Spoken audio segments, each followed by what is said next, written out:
গর্ভাবস্থায় বিশেষ কোনো আমল আছে কিনা, থাকলে সেগুলো কি কি? গর্ভাবস্থায় মায়েদের জন্য পালন করবার জন্য পার্টিকুলার কোনো আমলের কথা কোরআন বা হাদিস থেকে আমরা জানি না, যে আলাদা করে গর্ভবতীদের জন্য এরকম দোয়া শেখানো হয়েছে, নামাজ শেখানো হয়েছে, এমন কোনো কিছু আমাদের জানা নাই। তবে এটা অত্যন্ত কঠিন একটা সিচুয়েশন মা বোনদের জীবনে। এই সময়টা এতটাই গুরুত্বপূর্ণ যে একে তো কষ্টকর, দ্বিতীয়ত সামনে একটা বড় ধরনের কষ্ট তার জন্য অপেক্ষা করে। বিশেষ করে গর্ভ খালাসের যে সময়টা আসে, যে সময়কে আল্লাহ তাআলা বলেছেন হামালাতহু উম্মুহু কুরহাম ওয়া ওয়াদাআতহু কুরহা, মায়েরা সন্তানদেরকে গর্ভে ধারণ করেন অত্যন্ত কষ্ট করে, আবার সন্তান প্রসব করেন অত্যন্ত কষ্ট করে। তাহলে এক কষ্টে তিনি আছেন, আরেকটা কষ্টের জন্য তিনি অপেক্ষা করছেন। এমতো পরিস্থিতিতে আল্লাহর কাছে সে কষ্ট দূরের, সে কঠিন পরিস্থিতিটা সহজ হওয়ার জন্য তিনি দোয়া করবেন। এটা খুবই স্বাভাবিক বিষয়। বিধায় একজন গর্ভবতী নারী তার গর্ভের এবং প্রসবের এবং অনাগত সন্তানের কল্যাণ কামনা করে আল্লাহর কাছে দোয়া করবেন, আল্লাহ যেন সহজ করেন। দুরুদ, ইস্তেগফার, দোয়া ইউনুস, এই বিষয়গুলো মানুষের কঠিন পরিস্থিতিকে সহজ করে দেয়। ইয়াজাল জালালি ওয়াল ইকরাম সম্পর্কে তিরমিজির একটা হাদিস আছে, নবী সাল্লাল্লাহু আলাইহি ওয়াসাল্লাম বলেছেন আলিজ্জু বিয়াজাল জালালি ওয়াল ইকরাম, তোমরা ইয়াজাল জালালি ওয়াল ইকরাম এটা বেশি বেশি বলতে থাকো। এর মাধ্যমে মানুষের কষ্ট দূর হয়, পেরেশানি দূর হয়, কঠিন বিষয় সহজ হয়ে যায়। আর দোয়া ইউনুস, লা ইলাহা ইল্লা আনতা সুবহানাক ইন্নী কুনতু মিনাজ জালিমিন, এটা ইউনুস আলাইহিস সালাম আল্লাহর কাছে পেশ করার পর আল্লাহ তাআলা তার কষ্ট দূর করেছেন। আল্লাহ তাআলা বলেছেন ওয়া কাযালিকা নুনজিল মুমিনিন, ঈমানদারদেরকে এইভাবে আমি কষ্ট দূর করব। এইজন্য একজন গর্ভবতী মা তিনি আল্লাহর কাছে দোয়া ইউনুস পড়তে পারেন, দুরূদ পড়তে পারেন, ইস্তিগফার করতে পারেন, ইয়াজাল জালাল ইকরাম পড়তে পারেন, সাধারণভাবে দোয়া করতে পারেন যেন আল্লাহ তাআলা তার কঠিন বিষয়টাকে সহজ করে দেন এবং অনাগত সন্তান যেন নেক হন। ঘরে ঘরে এখন মা বাবাদের অভিযোগ, এমন বাবা মা পাওয়া খুব কঠিন হয়ে যায় যে বাবা মা এই অভিযোগ করেন না যে আমার সন্তান কেমন যেন, এত চেষ্টা করি কিন্তু সে দিনমুখী না, এত চেষ্টা করি কিন্তু সে অনুগত না, আমরা চেষ্টা করি ভালো রাখার কিন্তু সে যেন উল্টা পথে হাঁটছে। কাঙ্ক্ষিত প্রত্যাশিত সেই নেক সন্তান, স্বপ্নের এবং নয়ন জোড়ানো মতো সন্তান এখন হচ্ছে না, খুব কম। দিনদার ফ্যামিলি, প্র্যাকটিসিং ফ্যামিলিগুলো এগুলোর জন্য সাফার করছে, বাকিদের কথা তো অনেক পরের কথা। এই জন্য সন্তান দুনিয়াতে আসার আগে থেকে মা বাবা আল্লাহর কাছে চোখের পানি ফেলে দোয়া করা, কায়মন বাক্যে চাওয়া, সূরা ফুরকানের ৭৪ নম্বর আয়াত রব্বানা হাব লানা মিন আজওয়াজিনা ওয়া যুররিয়াতিনা কুররাতা আয়ুন ওয়াজআলনা লিল মুত্তাকিনা ইমামা, বেশি বেশি নিবেদন করা, আর যে আমলগুলোর কথা বললাম এগুলো করা, এগুলোর মাধ্যমে সন্তানের ভালো চাওয়া উচিত। দুর্ভাগ্যজনক বাস্তবতা, এখন পৃথিবীতে এমন এক সময় আমরা বসবাস করছি যে সময়টা মানুষ কঠিন সময়ের মধ্যে আছে, আবার আরেকটা কঠিন সময়ের জন্য অপেক্ষা করছে, যেখানে আল্লাহর দিকে সে ঝুঁকবে, সেখানে বিজাতীয় কালচার দ্বারা প্রভাবিত হয়ে এখন এই গর্ভবতী মায়েরা তাদের শরীরের বিভিন্ন অংশ, তাদের গর্ভ, সেটাকে তারা বিভিন্নভাবে সোশ্যাল মিডিয়াতে প্রচার করছে, সেটাকে নিয়ে নানান আয়োজন করছে। অত্যন্ত দুর্ভাগ্যজনক একটা বাস্তবতা, আমাদের স্পিরিচুয়ালিটি এভাবে ধ্বংস করে দেওয়া হচ্ছে। অত্যন্ত গর্হিত যে সমস্ত কৃষ্টি কালচার আছে সেগুলো আমাদের সমাজে প্রবেশ করে দেওয়া হচ্ছে। যা পাচ্ছি আমরা সোশ্যাল মিডিয়াতে গোগ্রাসে গিলছি, একটি বার নিজের বিবেককে জিজ্ঞাসা করার ফুরসতটুকু পাচ্ছি না যেটা কতটা যৌক্তিক কাজ, কতটা ভালো কাজ, অনেক নির্লজ্জের মতো কাজ, আমরা সেটাকে ওয়েলকাম করছি।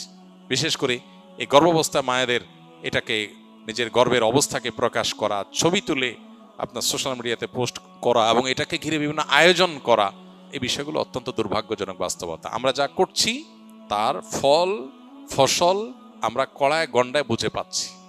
ঘরে ঘরে এখন সন্তানদের বিপদগামিতা, তাদের পথহারা হওয়া, আমাদের এই অঞ্চলে মানুষের বিশেষ করে মুসলমানদের সন্তানদের যে ভালো গুণগুলো ছিল সেগুলো আস্তে আস্তে হারিয়ে যাচ্ছে। আমরা আমাদের বাবা মার জন্য যতটা ভালো, আমাদের সন্তানরা আমাদের জন্য ততটা ভালো নয়। অথচ আমাদের বাবা মারা আমাদেরকে এত সুখ শান্তির উপকরণ দিতে পারেন নাই, আমরা আমাদের সন্তানদেরকে যতটা দিতে পেরেছি। তাহলে গ্যাপের জায়গাটা কি, খুবই পরিষ্কার।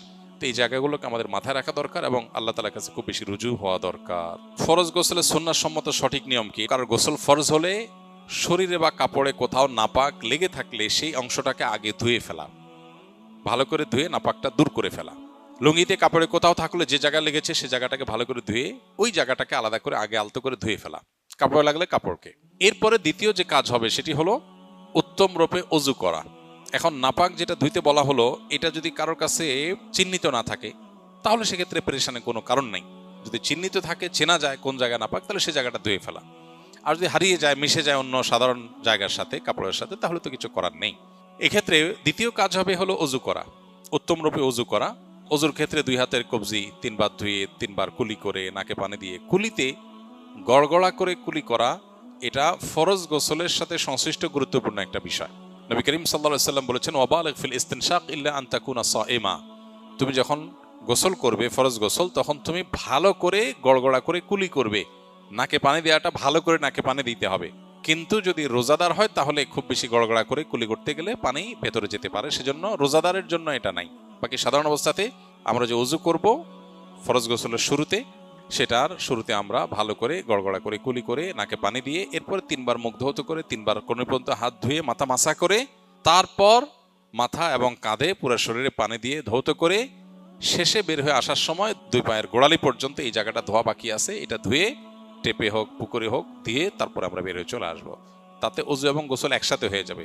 এভাবে সুন্নাহ সম্মত ফরজ গোসল বা সুন্নাহ সম্মত গোসল আদায় করলে গোসলের সাথে ওযু অটোমেটিক হয়ে যাবে, আলাদা ওযু আর করার প্রয়োজন নাই। হ্যাঁ, গোসল করতে করতে যদি আবার কেউ পেশাব আসে, কারোর পেশাব বেগ হয়, পেশাব করেন অথবা বায়ু ত্যাগ করেন, ওযু ভঙ্গের কোনো কারণ দেখা যায়, তাহলে তাকে আবার শুরু থেকে ওযু করতে হবে। আর যদি সেরকম কিছু দেখা না যায় তাহলে এটাই তার ফরজ গোসলের জন্য যথেষ্ট হবে। একই সাথে গোসলের সুন্নাহ, ফরজ গোসলের সুন্নাহটা আদায় হবে, অর্থাৎ শুধু গোসলের ফরজ আদায়ই হবে না, পাশাপাশি সুন্নাহ সম্মত গোসল হবে।